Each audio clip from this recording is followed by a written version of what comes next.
Hello, അസ്സലാമലൈക്കും. ഇന്ന് ഞാൻ എന്നത്തെയും പോലെ ഒരു കിടിലനായിട്ടുള്ള ഇഫ്താർ റെസിപ്പി ആയിട്ടാണ് വന്നിട്ടുള്ളത്. നമുക്ക് ഇതിന്റെ പ്രത്യേകത എന്ന് വെച്ചാൽ സ്നാക്ക് ആയിട്ടും അതുപോലെ തന്നെ നമുക്ക് ഡിന്നർ ആയിട്ടും ഒക്കെ സെർവ് ചെയ്യാൻ പറ്റുന്നതാണ് കേട്ടോ. കുട്ടീസിനൊക്കെ ഇത് സ്നാക്കാന്ന് പറഞ്ഞ് കൊടുത്തു കഴിഞ്ഞാൽ ഉറപ്പായിട്ട് അവർക്ക് ഇഷ്ടമാവും. പ്രത്യേകിച്ച് നോമ്പൊക്കെ നോക്കുന്ന കുട്ടീസിനൊക്കെ കൊടുത്തു കഴിഞ്ഞാൽ അവർക്ക് ഭയങ്കര സന്തോഷമാവും, കാണാനും നല്ല ഭംഗിയാണ്. അതുപോലെ നമുക്ക് അൽഫാമിന്റെയും ഗ്രില്ലിന്റെയും ഒക്കെ കൂടെ സെർവ് ചെയ്യാൻ പറ്റുന്നതാണ് കുബൂസിന് പകരമായിട്ട്.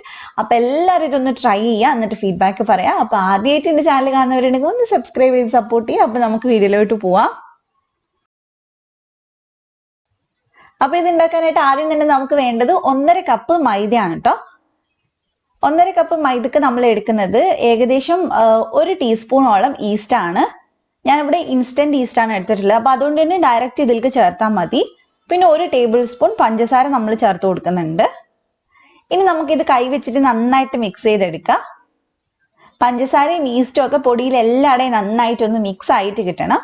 അതിനുശേഷം ഇതിലേക്ക് ആവശ്യത്തിന് ഉപ്പ് ചേർത്ത് കൊടുക്കുന്നുണ്ട്. എന്നിട്ട് ഒന്നും കൂടെ ഒന്ന് മിക്സ് ചെയ്തെടുക്കുക. പിന്നെ നമ്മൾ ഇത് ഇനി കുഴച്ചെടുക്കാൻ പോവാണ്. അപ്പൊ നമ്മൾ ഇളം ചൂടുള്ള പാല് വെച്ചിട്ടാണ് ഇത് കുഴച്ചെടുക്കുന്നത്. അപ്പൊ അഥവാ നിങ്ങളുടെ കയ്യിൽ പാലില്ലെങ്കിൽ നമ്മൾ പൊടിയിൽ ഒരു 2 ടേബിൾ സ്പൂൺ പാൽപ്പൊടി ചേർത്തിട്ട് ഇളം ചൂടുള്ള വെള്ളം വെച്ച് കുഴച്ചെടുത്താലും കുഴപ്പമൊന്നുമില്ല. ചൂട് കൂടി പോരുത്. കൈ ഇട്ട് കഴിഞ്ഞാൽ ചൂട് കൈ പൊള്ളാൻ പാടില്ല. ആ ഒരു പരുവത്തിലുള്ള ചൂടാണ് നമുക്ക് വേണ്ടത്. അല്ലെങ്കിൽ ഈസ്റ്റ് ആക്റ്റീവ് ആവൂല. അപ്പൊ നന്നായിട്ട് നമുക്കിത് കുറച്ചായിട്ട് പാലൊഴിച്ചിട്ട് കുഴച്ചെടുക്കാം. ഈ പാലൊഴിച്ച് കുഴക്കുന്നതുകൊണ്ട് തന്നെ ഇതിനെ ചുമ്മാ കഴിക്കുമ്പോഴും നല്ല ടേസ്റ്റ് ആയിരിക്കും. അപ്പൊ നന്നായിട്ട് കുഴച്ചെടുക്കുക. നല്ല സോഫ്റ്റ് ആവുന്നവരെ ഒരു 5-6 മിനിറ്റ് കുഴച്ചെടുക്കണം. കൗണ്ടർ ടോപ്പിൽ എവിടെയെങ്കിലും ഇട്ടൊന്ന് കുഴച്ചെടുത്താലും മതി. അപ്പൊ ഞാൻ നന്നായിട്ട് ഇപ്പൊ കുഴച്ചെടുത്തിട്ടുണ്ട്. നല്ല സോഫ്റ്റ് ആയിട്ടുണ്ട്. ഇനി ഇതിന്റെ മുകളിലായിട്ട് നമുക്ക് കുറച്ചൊന്ന് ഓയിലാക്കി കൊടുക്കാം. എന്നിട്ട് നന്നായിട്ട് ബൗളിന്റെ സൈഡിലും അതുപോലെ തന്നെ ഇതിന്റെ മുകളിലൊക്കെ ആയിട്ട് ഒന്ന് ഓയിലാക്കി കൊടുക്കുക. കാരണം ഇതൊന്ന് പൊങ്ങി വരുന്ന സമയത്ത് നമുക്ക് എളുപ്പത്തിൽ ഇളക്കിയെടുക്കാൻ വേണ്ടിയിട്ടാണ്. ഇനി ഇത് അടച്ചു വെച്ചിട്ട് 1-1.5 മണിക്കൂർ നമുക്ക് മാറ്റി വെക്കാം. നമ്മുടെ നാട്ടിലെ ചൂടിനനുസരിച്ച് ഇത് പെട്ടെന്ന് പൊങ്ങി കിട്ടും. അപ്പൊ ഇത്രയേ ഉള്ളൂ കേട്ടോ. നന്നായിട്ട് അത് സൈസൊക്കെ ഡബിൾ ആയിട്ടുണ്ട്. നമുക്ക് ഇനി ഇതൊന്ന് മിക്സ് ചെയ്തിട്ട് എടുക്കാം. ഇനി നമ്മൾ ഇത് കട്ട് ചെയ്തെടുക്കാൻ പോവാണ്. നമ്മൾ ഇതൊരു 4 പീസായിട്ടാണ് കേട്ടോ എടുക്കുന്നത്. 4-3 പീസ് അത്രയും മതി. അതിൽ കൂടുതൽ ആക്കരുത്. കാരണം പിന്നെ ഭയങ്കരമായിട്ട് തിന്നായി പോകും നമ്മൾ പരത്തി വരുന്ന സമയത്ത്. അപ്പൊ ഇനി നമുക്ക് ഓരോ ഉരുളയും നമുക്കൊന്ന് നന്നായിട്ടൊന്ന് ഉരുട്ടിയെടുക്കാം. നല്ല ബോൾ മാതിരി ആക്കി എടുക്കാം. നന്നായിട്ട് ഇതുപോലെ ചെയ്തെടുത്താൽ മതി. അതിനുശേഷം നമ്മൾ കുറച്ച് പാല് ഞാൻ എടുത്തിട്ടുണ്ട് കേട്ടോ. ഒരു 3 ടേബിൾ സ്പൂൺ ഒക്കെ ഉണ്ടാവുള്ളൂ. ആ പാലിലൊരു ബ്രഷോ എന്തെങ്കിലും മുക്കിയിട്ട് ഇതുപോലെ ഇതിന്റെ മുകളിലൊക്കെ ഒന്ന് പാലാക്കി കൊടുക്കുക. അടിവശത്ത് ചെയ്യരുത്, മേലെ മാത്രം ചെയ്താൽ മതി. എന്നിട്ട് നമുക്കിനി ഇത് എള്ളിൽ മുക്കിയെടുക്കാണ് നമ്മൾ ചെയ്യുന്നത്. വെള്ള കളറുള്ള എള്ളുണ്ടല്ലോ, അതാണ് ഞാൻ എടുത്തിട്ടുള്ളത്.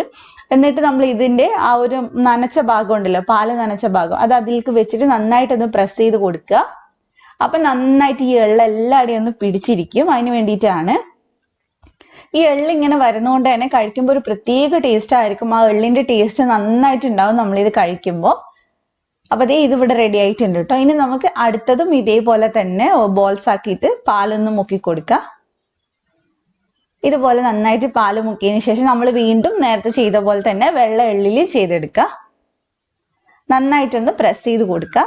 നമ്മൾ പ്രസ് ചെയ്യുമ്പോഴാണ് ഇത് നല്ലപോലെ ഇതിൽ പിടിച്ചിരിക്കുക. അങ്ങനെ എണ്ണയിൽ ഒരുപാടൊന്നും ഇത് കൊഴിഞ്ഞു പോകുന്നില്ല. നന്നായിട്ട് അതിൽ പിടിച്ചിരുന്നോളൂ.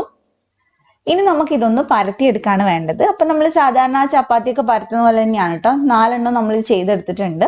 അപ്പൊ ഇനി നമുക്ക് പരത്തിയെടുക്കാം. കുറച്ച് പൊടി ഇട്ടിട്ട് നമുക്ക് അതിലേക്ക് ഇത് വെച്ചു കൊടുക്കുക. പിന്നെ നമ്മൾ ഈ എള്ളുള്ള ഭാഗമാണ് നമ്മൾ മേലെ വെച്ചിട്ട് പരത്തേണ്ടത്. അത് തിരിച്ചിട്ട് കൊടുക്കരുത്. അതിന്റെ മേലെയും കുറച്ച് പൊടി ഇട്ടിട്ട് നമുക്ക് പരത്തിയെടുക്കാം. സിമ്പിൾ ആയിട്ട് തന്നെ പരത്തിയെടുക്കാം. എള്ളുണ്ടെന്ന് വിചാരിച്ചിട്ട് ഒരു ബുദ്ധിമുട്ടും ഉണ്ടാവില്ല പരത്താനായിട്ട്. അപ്പൊ ആദ്യം ചെയ്യുമ്പോൾ നന്നായിട്ടൊന്ന് പ്രസ് ചെയ്ത് റോൾ ചെയ്യുക. അപ്പൊ അതിലേക്ക് നന്നായിട്ട് അത് പിടിച്ചിരുന്നോളും എള്ളൊക്കെ കൂടെ. അപ്പൊ നമുക്ക് നന്നായിട്ടൊന്ന് പരത്തിയെടുക്കാം. ഇത് ഒരുപാട് തിന്നാക്കിയിട്ടും പരത്താൻ പാടില്ല, ഒരുപാട് കട്ടിയിലും അല്ല നമുക്ക് വേണ്ടത്. ഒരു മീഡിയം തിക്നെസ് വേണം. എന്നാലും നമ്മളത് പൊരിച്ച് വരുമ്പോൾ നല്ല സോഫ്റ്റ് ആയിട്ട് നമുക്ക് കിട്ടുള്ളൂ. അപ്പൊ ഇത് അത്യാവശ്യം റെഡി ആയിട്ടുണ്ട്. നല്ല റൗണ്ട് ആയിട്ട് നമ്മൾ റെഡിയാക്കി എടുത്തിട്ടുണ്ട്. ഒരുപാട് തിന്നും അല്ല, ഒരുപാട് കട്ടിയും അല്ല. അപ്പൊ ഇനി നമ്മൾ ഇതൊന്ന് 4 പീസാക്കി കട്ട് ചെയ്യാൻ പോവാണ്. നിങ്ങൾക്ക് ഇഷ്ടമുള്ള ഷേപ്പിൽ കട്ട് ചെയ്തെടുക്കാം കേട്ടോ. അപ്പൊ ഞാൻ ഇതിനെ 4 പീസാക്കി കട്ട് ചെയ്യുന്നുണ്ട്. ഒരു കത്തി വെച്ച് ചെയ്താൽ മതി, കുറച്ചുകൂടി എളുപ്പം അതായിരിക്കും. അപ്പൊ നമുക്ക് ഇത് ഞാനൊരു ഹാഫ് ആക്കിയിട്ടുണ്ട്. ഇനി നമുക്ക് ഒന്നും കൂടി ഇതിനൊന്ന് കട്ട് ചെയ്തെടുക്കണം. അപ്പൊ അപ്പോൾ അത് ഞാൻ കട്ട് ചെയ്തെടുത്തിട്ടുണ്ട് കേട്ടോ. അപ്പോൾ ഇത്രയേ ഉള്ളൂ. ഇത് തന്നെ ഭയങ്കര സിമ്പിളായിട്ട് ചെയ്യാൻ പറ്റുന്നതാണ് കേട്ടോ. കുട്ടീസിനൊക്കെ കാണുമ്പോൾ തന്നെ ഇഷ്ടമാവുകയും ചെയ്യും, എള്ളൊക്കെ ഉള്ളതുകൊണ്ട് തന്നെ. അപ്പോൾ അതേ നമുക്കിനി ഇതെടുത്ത് മാറ്റി വെക്കാം. ഇതേപോലെ തന്നെ ബാക്കിയുള്ളതൊക്കെ ഒന്ന് ചെയ്തെടുത്താൽ മതി. ഇനി നമ്മൾ ഇതൊന്ന് മീഡിയം ചൂടുള്ള എണ്ണയിലിട്ട് ഫ്രൈ ചെയ്തെടുക്കുകയാണ് കേട്ടോ ചെയ്യുന്നത്.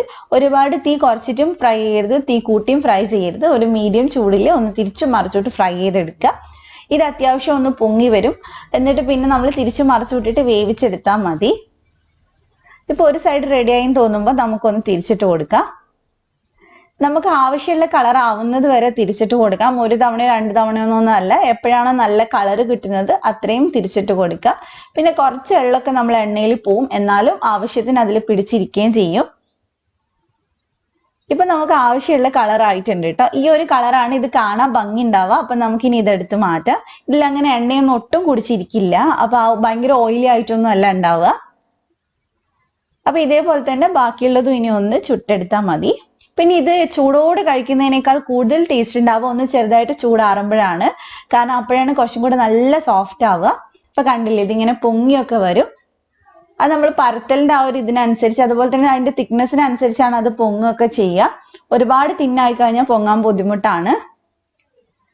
അപ്പൊ ഇതും ഇതേപോലെ തന്നെ തിരിച്ചും മറിച്ചു വിട്ടിട്ട് നമുക്കിനി എടുക്കാവുന്നതേ ഉള്ളൂ. അപ്പൊ എല്ലാവരും ഇതൊന്ന് ട്രൈ ചെയ്യാം കേട്ടോ. ഇത് നമുക്ക് ചുമ്മാ മയണൈസിന്റെ കൂടെ വേണമെങ്കിൽ കഴിക്കാം. ഇനിയിപ്പോ ഒന്നും ഇല്ലെങ്കിലും നമുക്ക് മധുരം ഇട്ടതാണല്ലോ, പഞ്ചസാര ഉള്ളത് കൊണ്ട് തന്നെ ചെറിയൊരു സ്വീറ്റ് ആയിട്ടുണ്ടാവും, ഒരുപാട് മധുരം അല്ല. അതുകൊണ്ട് തന്നെ കുട്ടീസിനൊക്കെ ചുമ്മാ കൊടുക്കുമ്പോഴും അവർ കഴിച്ചോളും. പിന്നെ നമുക്ക് കുബൂസിന് പകരമായിട്ട് ഷവായിന്റെ കൂടെയും ഒക്കെ കഴിക്കാൻ പറ്റുന്നതാണ് മയണൈസ് ഒക്കെ കൂട്ടിയിട്ട്. അപ്പൊ നിങ്ങൾ എന്തായാലും ട്രൈ ചെയ്ത് നോക്കുക, ഉറപ്പായിട്ടും നിങ്ങൾക്ക് ഇഷ്ടമാവും. അപ്പോൾ നിങ്ങൾക്ക് ഈ വീഡിയോ ഇഷ്ടപ്പെട്ടിട്ടുണ്ടെങ്കിൽ ഒന്ന് ലൈക്ക് ചെയ്യുക, ഫ്രണ്ട്സിനൊക്കെ ഒന്ന് ഷെയർ ചെയ്ത് കൊടുക്കുക. അതുപോലെ തന്നെ ചാനൽ ആദ്യമായിട്ട് കാണുന്നവരുണ്ടെങ്കിൽ ഒന്ന് സബ്സ്ക്രൈബ് ചെയ്യുക. എന്നും വീഡിയോസ് കിട്ടാനായിട്ട് തൊട്ടടുത്തുള്ള ബെല്ലും കൂടെ ഒന്ന് ക്ലിക്ക് ചെയ്യുക. അപ്പോൾ നമുക്ക് മറ്റൊരു കിടുക്കൻ ഇഫ്താർ റെസിപ്പി ആയിട്ട് ഇൻഷാ അല്ലാഹ് വീണ്ടും കാണാം. Thank you for watching.